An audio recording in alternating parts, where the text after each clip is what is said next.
reduce our carbon footprint to achieve the targets that we need to achieve as society at large. And therefore, having events like this, having this exchange, having discussions and learnings, most of all, is very, very valuable. And it's great to be back face to face after COVID as well and be able to look each other in the eye and have those important conversations. I'm Paulo Sandoval in Bogota, Colombia, and this is CNN.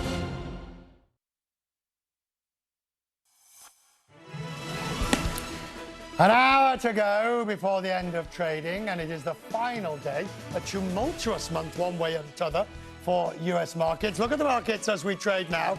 We're off 209 points, down at 33,000. But you know something? It was a lot worse earlier in the day. And if you look closely, you can see there was even a smidgen of green or two. I'll explain all that later in the hour. The markets and the main events and how they've traded. Europe has delivered its biggest blow yet to Russia's economy. It's now banned oil imports. There are some, of course, exceptions. President Biden's laying out his plan to tame inflation. He's meeting, or has he met, the Fed chair, Jay Powell. And travel misery, long lines, missed flights, massive delays. It must be bank holidays.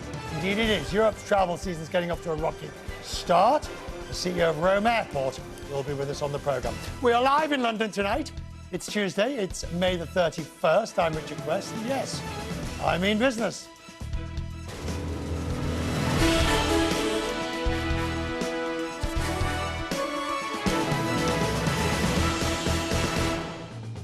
Good evening. Tonight, after weeks of tough negotiations, the European Union has finally agreed to sanction Russian oil imports. The move will immediately cut the EU's consumption of Russian oil by 75%. It's a number that will grow to 90% by the end of the year. This long-awaited sixth round of sanctions tested European unity after opposition from Hungary and others delayed actually getting a deal. Ursula von der Leyen said, "This is the next step towards ending Europe's use of Russian fossil fuels." We started with coal. Yesterday, in the middle of the night, we decided then to have a ban now on de facto 90% of Russian oil imports to the European Union by the end of the year. And this comes at a time when we see that Russia has disrupted supplies to, by now, 5 member states. So our answer has to be very clear. How are we going to manage and what is the roadmap to really get rid of the dependency of Russian fossil fuels, and here with view to gas? So the agreement was hard to get, but it does ban all Russian oil that's delivered by tanker, as well as through the northern branch of the Druzhba pipeline. So that's to Germany and the like, and it cuts off around 90% of Russian oil imports. However, and this was the tricky bit, the exemption for oil flowing through the pipeline's southern branch. That goes to Hungary, Slovakia and the Czech Republic. And of course, they can still get oil from Russia. And Russia can find, of course, new customers. Analysts say India's monthly imports from Russia increased nearly 9-fold in May compared to last year. And China imported around 11% more than average if you look back in April. And that's had implications for the price, but still an achievement nonetheless. Anna Stewart has been covering this non-stop. Anna, so the decision to get this agreement, the significance of it, firstly, is in getting an agreement at all, but also, will it make a difference to Russia's exports? OK, well, firstly, getting an agreement at all this time yesterday, I would have said it was looking pretty unlikely, actually, given all the rhetoric. So it's incredible they have, despite 4 weeks of negotiations, they've got there. In terms of what this means for Russia, they are going to lose their biggest oil customer. As a bloc, it's really important. The EU gives them $10 billion a month. That will drop off sharply to just $1 billion for those exempted countries, as you mentioned. So, find customers elsewhere. But for what sort of price? Because Russian oil right now is trading at a massive discount. Why would that be? Because there's still a shortage of oil. It's still in demand and people can still buy it. It's fascinating. The discount right now today, Urals grade oil from Russia is $34 a barrel cheaper than the benchmark Brent. Now, why is this? There are risks involved for trading with Russian oil, whether it's ships in the Black Sea, whether it's who's going to insure the tankers. Part of this package of sanctions means that European insurance companies can no longer insure Russian tankers. There are a lot of issues at play. So the number of customers for Russia have got smaller. Right, but the sanction argument is always it's got to hurt Russia more than it hurts the EU. India has been filling its tanks along with China and everybody else. I mean, I presume they're getting extremely good discounts. They will be getting a discount on this oil. And for the EU, who are looking at paying a very hefty price now to get, I think, over 2 million barrels of oil a day in place of Russia, that is pretty disappointing, isn't it? However, hopefully there will be more oil coming onto the market as there's a bit of a rebalancing going on. The question is, I think, as China leaves lockdowns and there's even more demand for oil, what happens then? Prices are at a 2-month high today. You see, that's what we don't know yet, the effect of increased demand from China, because the discount in the market for the general price of Brent has been because China's closed. Exactly. And what happens if there's pressure on OPEC? Will they, at a point, looking at oil prices today, above $120, meeting tomorrow and the next day, I don't expect anything to come out of this meeting, but there will come a point which maybe OPEC will have to act. In a word, yes, no, maybe. Is there any likelihood of a gas sanction anytime soon? From the EU, no. From individual countries, we're already seeing it. Anna Stewart, always on top of the story. I'm grateful to you. Thank you very much. Inflation in Europe hit a new record high on Tuesday, with prices 8.1% up over the year to May. 8%. It's a number driven partly by the 39% increase in the cost of energy that Anna was just talking about, and the sanctions, the latest, will make the situation worse. When we got the news of the deal, Brent crude rose to around $116 a barrel. It was even slightly higher, but it came back off the top of the day. Regina Mayer is the global sector head of energy at KPMG. With me now from Houston in Texas. It is good to see you. The first thing is, where you expect the oil price to go, factoring in two aspects: the sanctions against Russia, but the reopening by China. I do expect that in the near term it's going to go higher because of exactly what you said. That we haven't seen a decrease in demand yet, and we expect an increase in demand from China reopening. So we are going to expect to see prices go higher, but we also see the futures market start to indicate that they expect prices to go lower in the coming months. So my anticipation is we might see Brent and WTI solidly in the 120s, but that we will see those prices come down in the coming months. Why is WTI, West Texas Intermediate, which is the US benchmark crude, why is that so influenced, bearing in mind it comes out of the US per se, and the price of the barrel in the US being influenced by what's happening in Russia?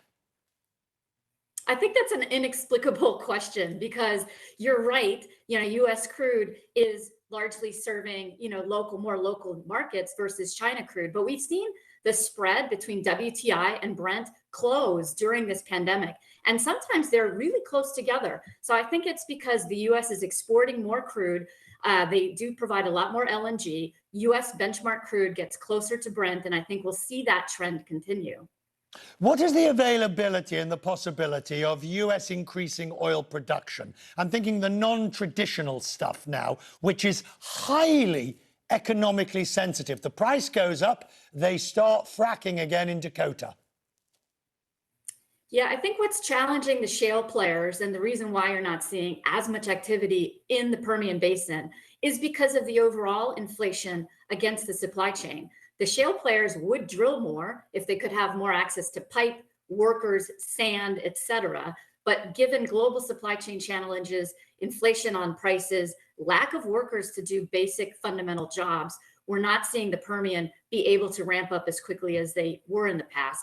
Plus, they've made these commitments to their shareholders that it's not going to be the willy-nilly free-loading cash spending days that we saw 5, 6, 7 years ago. They're making those commitments to their shareholders, right, and they're returning those dividends, and they expect to maintain those commitments. Regina, finally, I want to just get your gut feeling on this deal that the EU's finally put together. OK, it exempts the southern part of the pipeline for Slovakia, Hungary and others. It keeps it for the northern part. The significance in your view of this deal? I think it's actually remarkably significant. And I think it's remarkable that gas is still flowing into Europe through Ukraine, given everything that we have going on. So I do think that the EU will accelerate its move away from its dependence on Russian oil and gas. This will accelerate the energy transition. It will actually cost a lot for governments and people in the short term, but this is going to make Russian oil and gas less relevant in the future going forward. Good to have you, ma'am. I appreciate your time tonight in Houston. Thank you. We turn our attention from the oil to the actual fighting in the military side. And the Ukrainian official in Luhansk says Russian forces now control most of Severodonetsk. He says most of the city's houses are either damaged or destroyed, along with all critical infrastructure. 15,000 people are still living there. Authorities say evacuations of people are simply too dangerous now.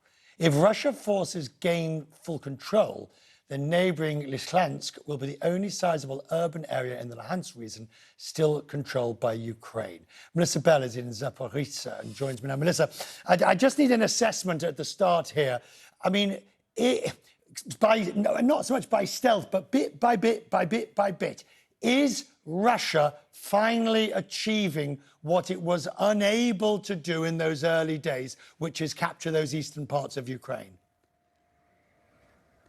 Well, it certainly has retreated from that vast invasion, you'll remember, to the north of Kyiv that had come right down to within an hour of it. But having retreated to that part of Russia, not just in Donbass, but here in southern Ukraine, on the edge of which I'm standing now. And if you look at a map, Richard, tonight of the territories that are controlled by Russia here in Ukraine, you get an idea of how sizable that chunk of land is, that part of Ukraine. And it isn't just that line keeps pushing forward with, as you say, Severodonetsk falling tonight, with all that that means for the civilians trapped within it. It is also that we're seeing that by other means, Russia is essentially closing off this part of Ukraine that it controls already. What we've been seeing over the course of the day is essentially an information blackout, communications cut in those cities, Kherson, Mariupol, internet cut. They're asking people to buy Russian SIM cards, Ukrainian authorities urging people not to buy them because it involves giving their data to Moscow. And essentially this line on the edge of which I'm standing now here in Zaporizhzhia with the Russian positions just 30 miles away, Richard, we're seeing that line harden. Communications, the military continuing to advance, but also civilians being trapped on both sides of that line. The ones who cannot or are having trouble continuing to get out of Russian-controlled Ukraine, but the ones we've been meeting today who are having trouble getting back, Richard. And so where does this go now? Well, one of the big questions we'd had these last few weeks as we watched this happen, not just the military aspect, but all of the rest that I mentioned, the political side, the information blackout, the propaganda to which now those on the other side of the border have access and not a great deal else. What we had wondered was how Russia was going to go about annexing this part of Ukraine. Now, Sergei Lavrov, the Russian foreign minister, was asked exactly that question on French television just a couple of days ago. And he said, look, we don't need to annex anything. It's going to be a question of the will of the people. And I think that gives you an idea of where this is going and what is extremely worrying to Ukrainian authorities. The idea that there should be a de facto line that even as it pushes forward should continue to deepen is what they feared the most, Richard. Melissa Bell in Ukraine, thank you. As we continue, President Biden met the chairman of the Federal Reserve, Jerome Powell, and he reassured that, unlike President Trump, he will not tell the Fed what they should do. In a moment. Air Quality Update in association with Copernicus, Europe's Eyes on Earth.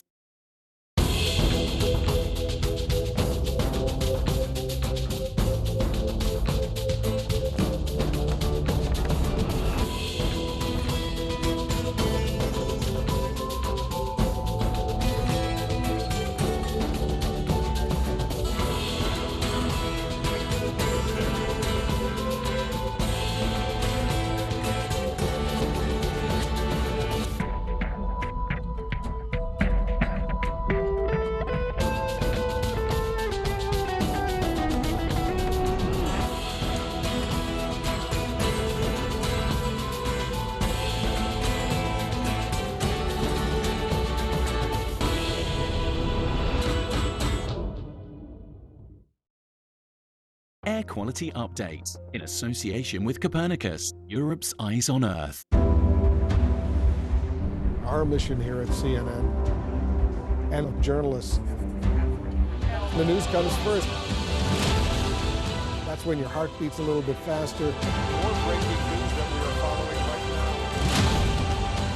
now. You really work as hard as you can, getting the facts. We're learning more about our lead plot.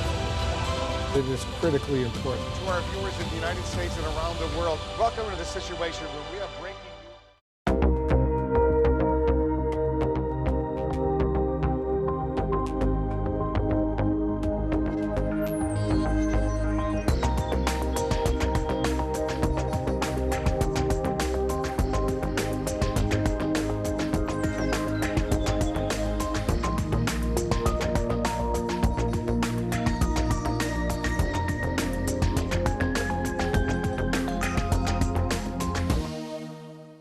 Afghan women are afraid that this is the beginning of your efforts to erase them from the workspace. It's not clear. Even if we appear with the burqa, maybe they will say that women's voices are forbidden.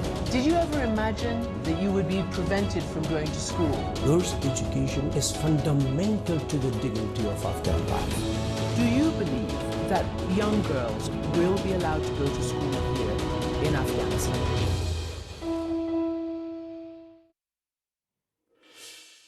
President Biden had 3 words for people waiting for an end to skyrocketing prices: respect the Fed. He made the comments at a White House meeting with the Fed Chair Jerome Powell and the Treasury Secretary Janet Yellen. The 3 met and discussed the inflation rate, the highest in 40 years. The president said he's doing what he can and he's letting the central bank do its part with monetary policy. My plan is to address inflation. Starts with a simple proposition: respect the Fed, respect the Fed's independence. The Fed has 2 responsibilities: 1, full employment; 2, stable prices. Chair Powell and other leaders of the Fed have noted at this moment they have a laser focus on addressing inflation, just like I am. Now, the president says he won't interfere with the Fed on inflation, unlike past presidents. In a column published by the Wall Street Journal, he contrasted his approach to that of his predecessor, President Trump, who he said demeaned the Fed.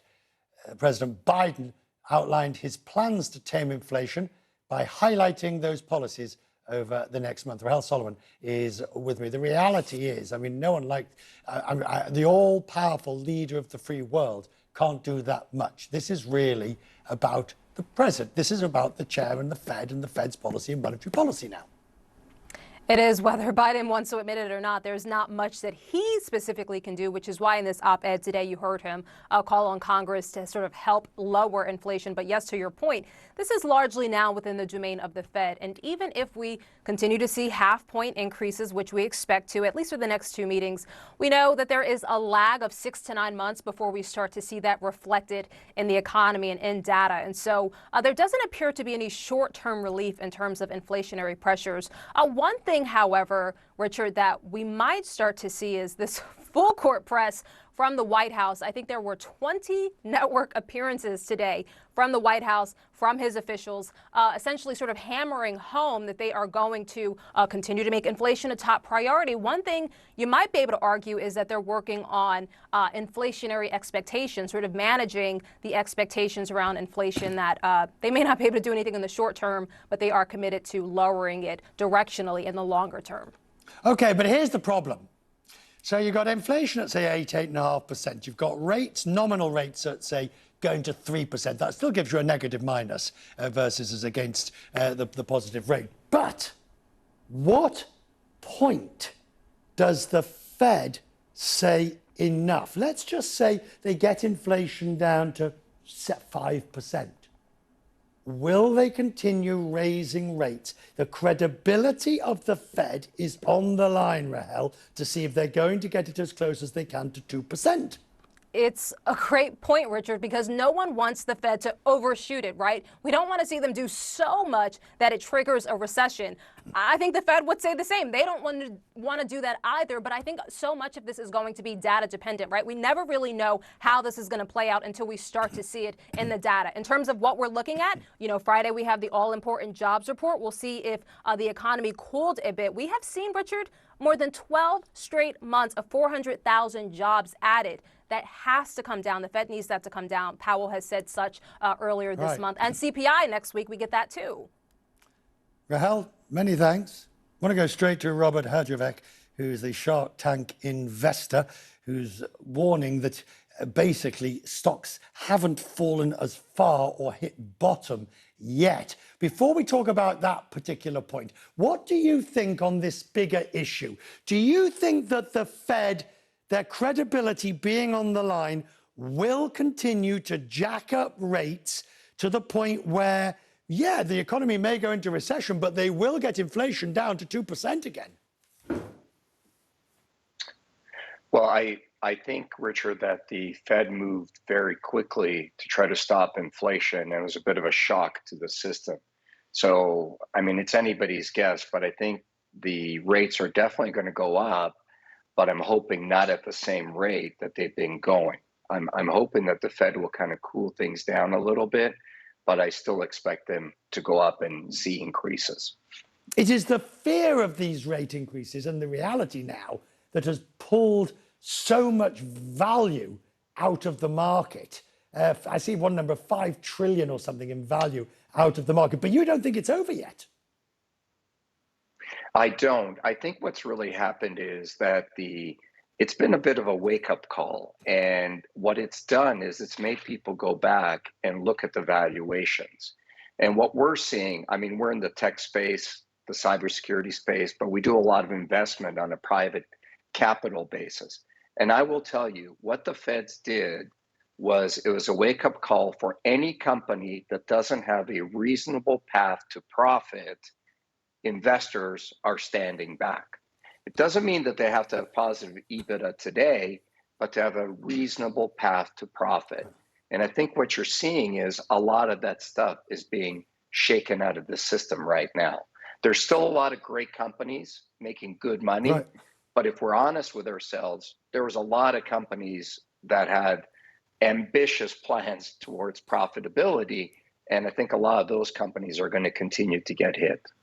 You know, as you said, basically the path to profitability, I was taken back 20 years to the dot-com boom and bust, where that, companies were told they had to be on a path to profitability. And I mean, it's slightly a philosophical question. Have we learned nothing since?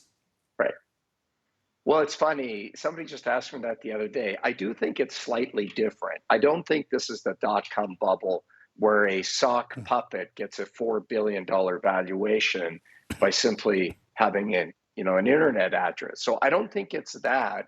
These are good companies, but the valuations were crazy. I mean, they went way up. So when I say I see a continued decline, I'm talking on a percentage basis from where we are today.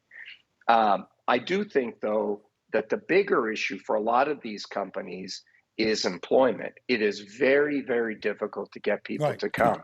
I know even on a retail basis, some of my friends who own restaurants, Richard, they have to shut down a couple of days because they just can't get workers. It's hard to make your revenue number when employees won't show up in an industry where you need them. So now it begs the question for all those people, myself included, who are showing very serious losses in some aspects of the portfolio. And for those people who are thinking of retiring, it doesn't matter which jurisdiction we're talking about, whether it's a 401k in the US or an ISA in the UK or some other tax advantage savings, pension savings in Europe. The reality is people have less wealth to start planning their future than they did before, and it's too late for them to do anything about it. Well, so I'm of two minds on that. I'm a very conservative investor with my personal money. I mean, I'm a risky cyber tech guy.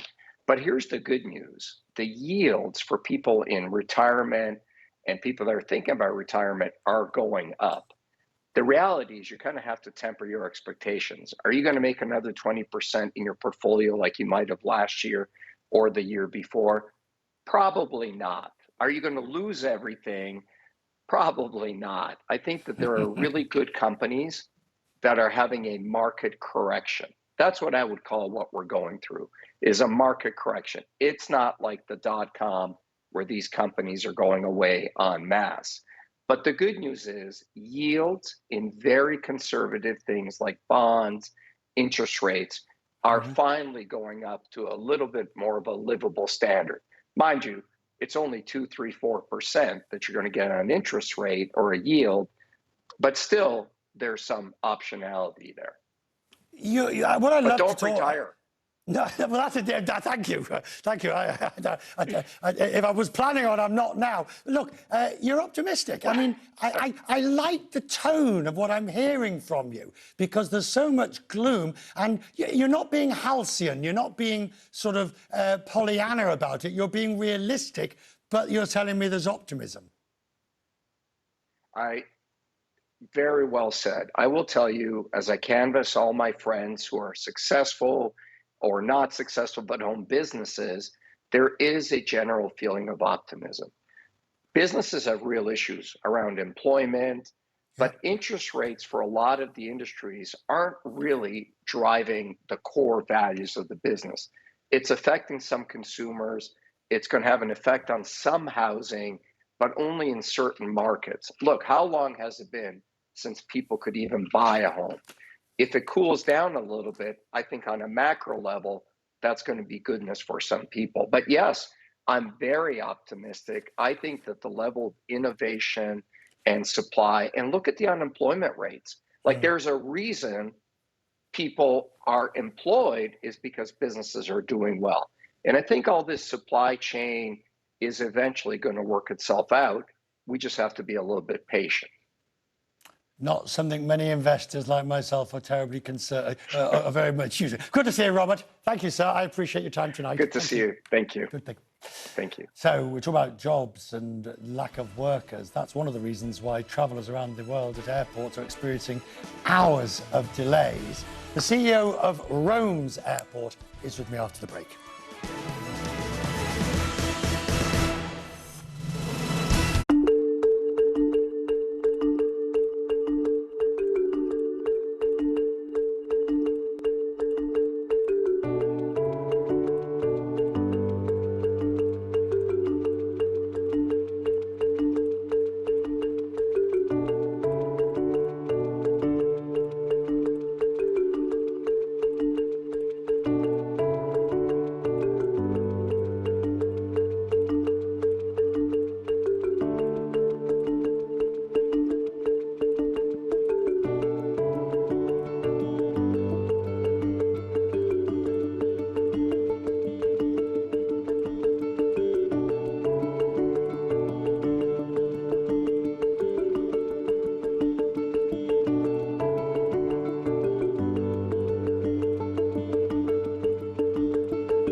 When you travel the world, make sure the world travels with you. Check in, log on, and get connected with all of the latest developments at your fingertips. CNN Partner Hotels. Connected to your world.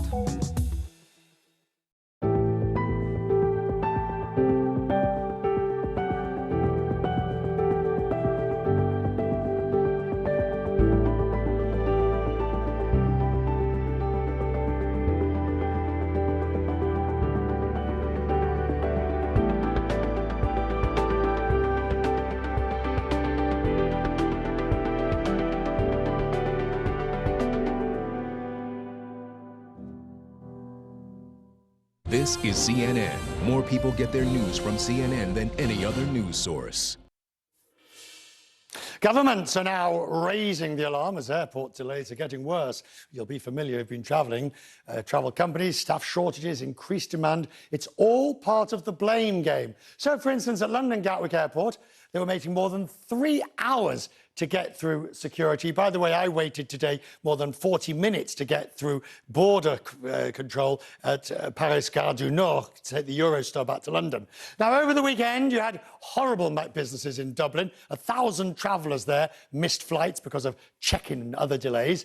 An opposition leader told the Irish Times the disruptions could hurt the country's reputation. And yesterday, half of the flights out of Amsterdam and London were delayed. Out of Toronto and Munich, it was more than a third. Chaos is just about everywhere, even down in Sydney. Rome and other cities, though, have managed to avoid the delays. Marco Troncone is the CEO of Rome's airport. He joins me now. We'll talk about your new terminal and your new hall in a moment, but this is a serious issue, and I'm wondering, is it just staffing problems? Is it simply people haven't managed to get things back to where they were? Yeah, hello, Richard. Yeah, seemingly is this. Basically, a lot of people left the industry during the pandemic years, so over the last couple of years, and actually do not want or cannot come back to the industry. So many airport operators are struggling to restaff experienced people, trained, certified people, especially for security. And it takes time actually to find new people, recruit them, certify, get all the authorizations, and activate those people timely. The thing is that the recovery is happening very fast, probably faster than expected. Right, but Rome, for example, is one of the most popular destinations. And your airport is always one. How are you going to avoid these sort of problems? Yeah, actually, it's a fact that we're also experiencing a very, very fast recovery, much faster than we imagined only a few months back. Just think that last January, February, our recovery versus 2019 was about 35–40% of normality. We're now running over 70%, so 2 times as much. And this basically happened all of a sudden. We were, let me say, lucky enough or wise enough not to intervene on our workforce heavily during the hard times. We didn't downsize our staff. We just went through some very mild, very modest, let me say, route sizing, and we also have benefited of some support from the government who financed temporary layoff schemes, also provided some financial supports in order to bridge those hard times. Actually, those were times in which we held on tight and we also kept on investing. Marco, if you look at both your airports and across the continent, are we looking at basically a great summer in terms of numbers, people traveling, but a miserable summer in terms of the experience, do you think? Well, we will look in some of these across Europe. We, of course, are not anticipating such a situation in Rome. It's a fact that today our service level still are, let me say, respecting some excellence standards that we're familiar with. It's true, anyways, that we're looking at a very, very bullish summer, at least in relative terms, in a post-COVID year. We were looking at 80+% of 2019 in Rome. This would be a year of very, very intense traffic within Europe and to from North America. Actually, this will be the year for us of having a lot of Americans visiting Rome and Italy. Just imagine that only the three American carriers, American Airlines, Delta, and United, will be actually offering capacity of about 20% more than 2019. So that would be very, very rich in traffic. It's true that it's also an operational challenge. We are onboarding over 200 people since now till July, August, our peak months. But we were planning for that. So we ensured that we were replenishing our pools of resources, of certified resources, late last year in order to get ready for this moment.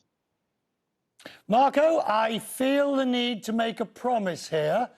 We need to come and present Quest Means Business from one of your airports, probably sooner rather than later. Great. We look forward to hosting you here. Excellent. There we go. Somebody somewhere's making a note of that. Thank you, sir. Marco joining us from Rome, because you know we always like to make these promises. And if you saw the show last night, you know that today I got back from Paris. Well, while I was there, it was also keeping a promise. One of our voices of the crisis. Those are the people whose businesses were dramatically impacted by the global pandemic. Piero Maffeo designs and sells clothing. I visited to see how things are going and to fulfill that promise made back all those years ago. Feel light. Style is in Pierre Maillet's DNA. He's the founder of Officine Générale, and he hails from a proud family of tailors. His clothing brand now delivers to 50 countries from its headquarters in Paris. Back in May of 2020, as COVID ravaged Europe, I spoke to him as one of our voices of the crisis. He told me then this industry is all about personal connections. People want to speak, they want to interact, they need the advice of the staff, of the store director. That's super important. The promise is, before the end of the year, I'll have presented Quest Means Business in a jacket and shirt that you have chosen. How about that? You have to choose it yourself. I may be slightly later than promised, but I did finally make it to Pierre's store in Paris. For him, it's a joy simply to have customers browsing once again. We saw really a huge momentum on retail. Frankly speaking, people are so happy to be back, to get out of the house, to be back in store, and to have physical interaction with our store manager, with the sales associate we have. They want to try, they want to touch, they want to be in the store. All right. What are we wearing for work? Because we were at home and then we're back in the office, and now we have to have this hybridization of our wardrobe, don't we? That can account for working from home, days off, but also in the office where we're more informal. So you have to leave the home, you have to go to the office, and you have to be able to go to have a drink or dinner after. Because we don't want to go back home to have dinner.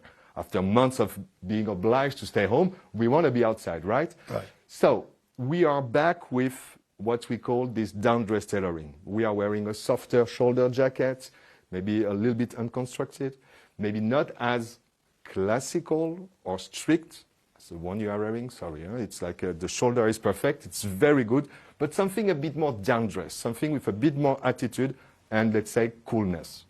With style advice like this, I should probably be taking more advantage of Pierre's style expertise. And so, to the promise. Back in 2020, made during the crisis. What's the thinking? Yes, what am I wearing? So we're going to start with a purple suit. No, I'm kidding. So you go on olive, I like it a lot, but there is that seersucker fabric that is great for summer, super lightweight. Isn't it? So I think we should try the seersucker suit. Something tells me the tie is not going to survive. The tie is not going to survive, you're right about that. But ties are very in. Ties are super in, maybe, but it's... Not with me. No, we can do better. Do you mind? Right. So, well, in terms of comfort, tell me, what do you feel? How do Very you feel? comfortable. Very comfortable. Very comfortable. Well, very, very, very comfortable. well, my advice would be to open one button and leave it slightly open like this. Oh, radical. It does look very good on me, this. It really does. This jacket will come with me to London and New York, where Officine Générale has its own stores. For Pierre, it's Paris that remains his empire's spiritual home. So this is your street? I say it's my street because I have 3 stores in the street. Yeah, there is only one guy that has 3 stores, but my sister has a store. So family-wise, we have 4 stores in the street. What's her store? La Prestige Cuiston. It's down there, the black store. What does she sell? Woman clothes. You're in competition with your sister? I'm not in competition with my sister. You've got a woman's store, No. and she's got a woman's. No. We grow together and we talk each other, and I help her when I can. She helps me when I can't. We talk about our business. So yeah, it's natural. My grandfather was a tailor, and he has store fabrics. He was selling stores. So we were both born in that business, actually. Thank you, sir. Thank you, sir. I wish you well. Pleasure to have you in Paris. Thank you. And so, what do you think? Is this the new? Should this be the new look for Quest Means Business? At Richard Quest. Let's have your thoughts on what it is one's wearing. I will have the dash for the top of the bell, dash for the closing bell at the top of the hour. In a moment, though, it's World of Wonder. This is CNN.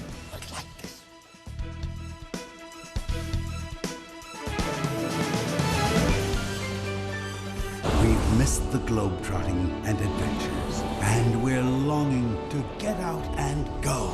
This is living. Quest's World of Wonder, next on CNN, in association with Turkish Airlines. We released last year the very first motorcycle with radar.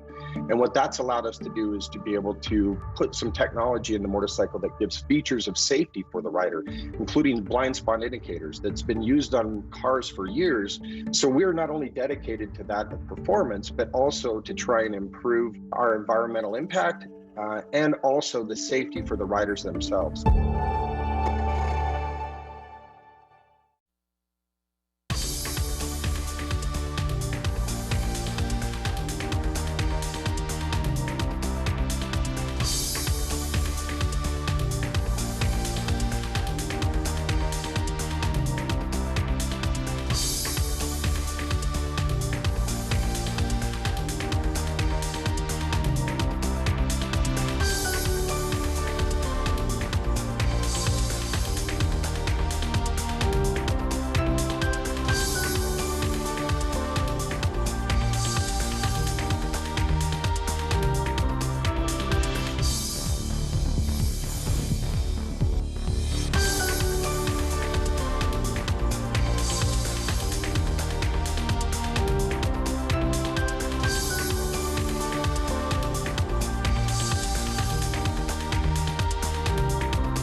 You can help the refugees from Ukraine. Join the over 80,000 who've already raised millions for food, shelter, and more. Explore cnn.com/impact. Click to take action.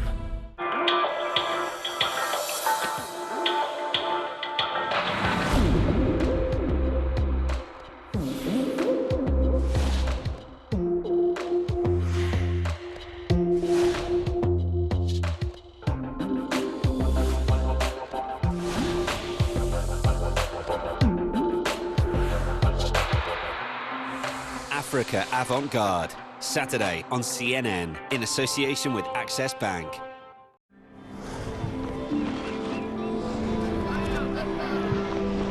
Quest's World of Wonder, in association with Turkish Airlines.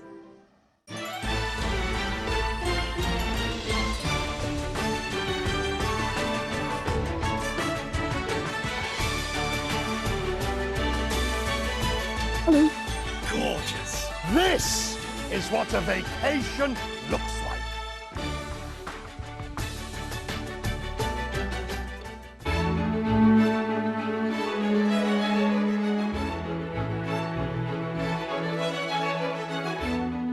It is early spring, and Western Turkey is coming alive after its winter slumbers.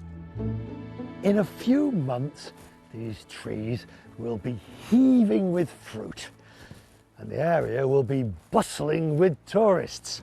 It's lovely to be here at this time of the year, when there's a real air of possibility and opportunity. The picturesque village of Şirince is about an hour's south of Izmir. It is a gorgeous drive that one should not miss. Today I'm a guest of Mujde Tombekeci, who runs a hotel here when she's not growing crops and making her own olive oil. Mujde fizzes with energy and life.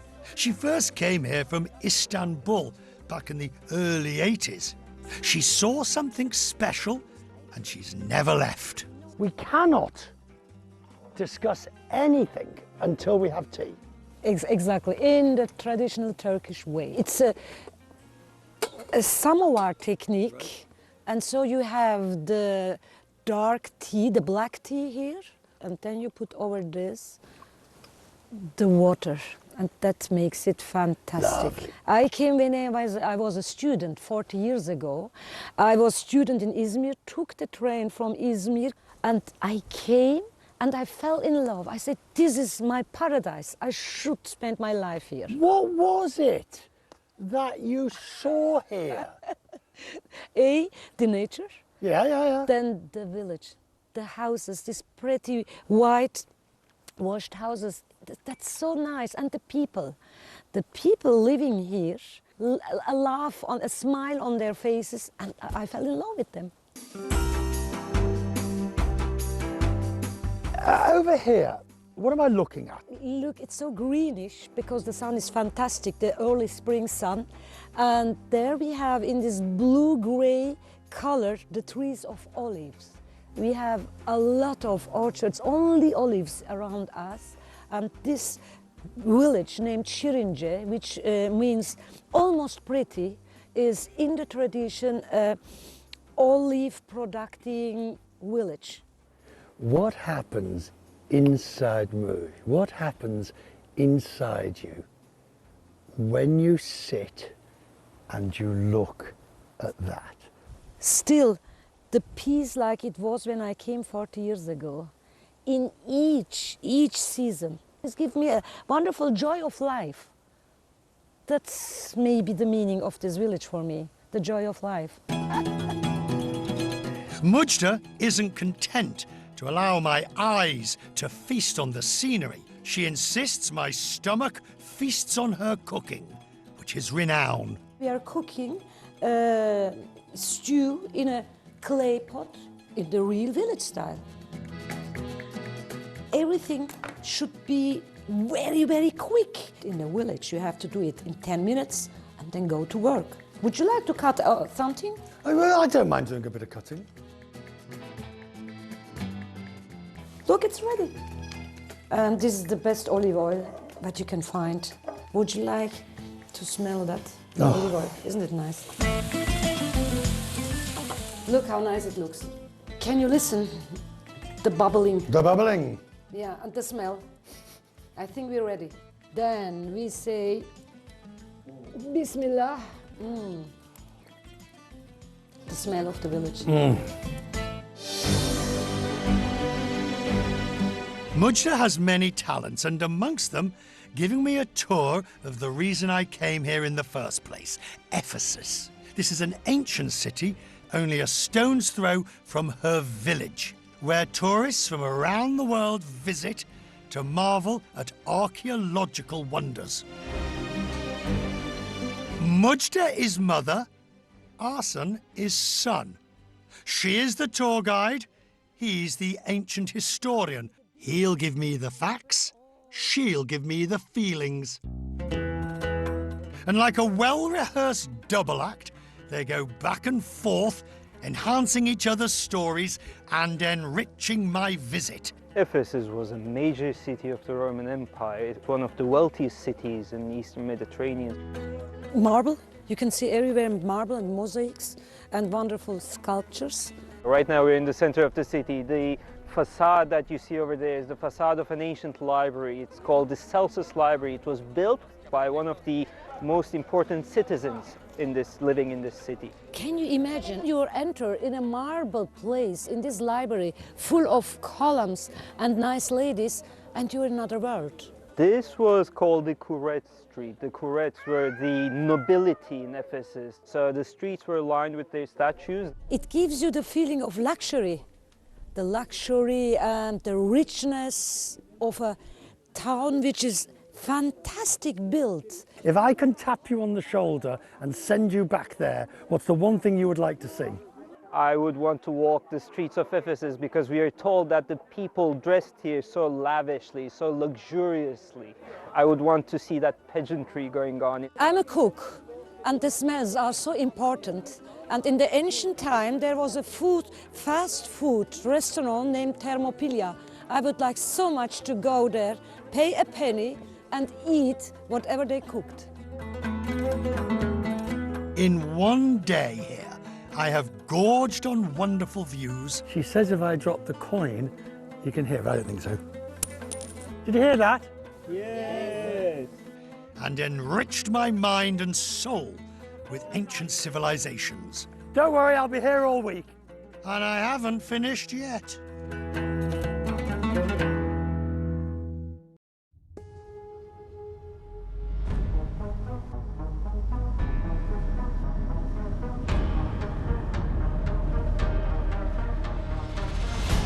300 million years ago, there was no Africa, Asia, Americas, or Europe. Just one big supercontinent, Pangaea. And today, there is still a force connecting those divided by distance, reversing millions of years of rifting.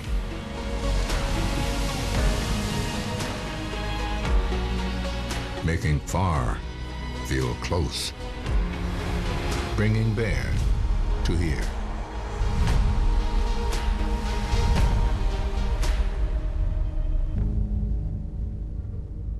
Turkish Airlines.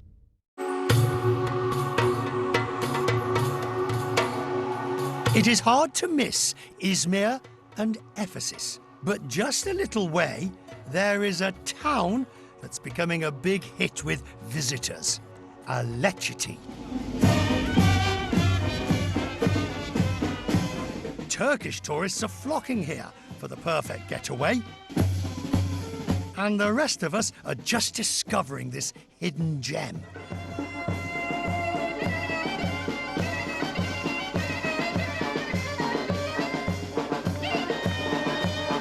Shining sun, crisp air, and people visiting from far and wide for the local herb festival.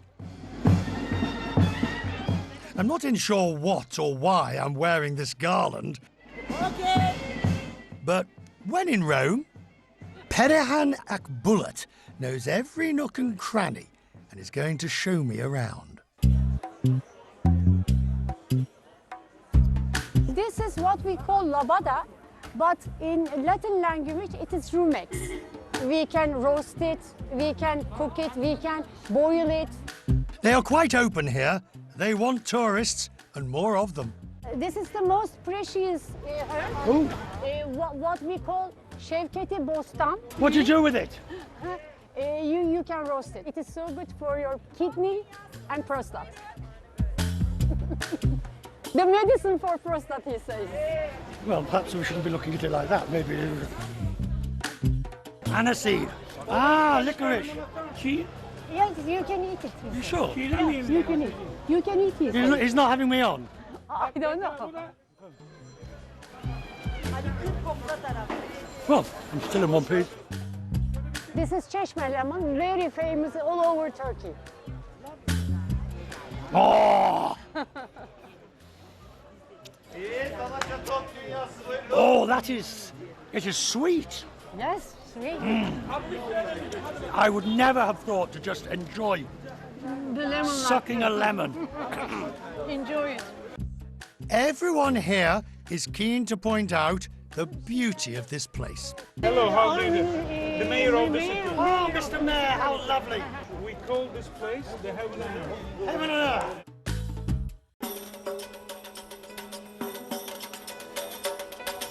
A few hours' drive from Aletchiti are the heavenly thermal pools of Pamukkale.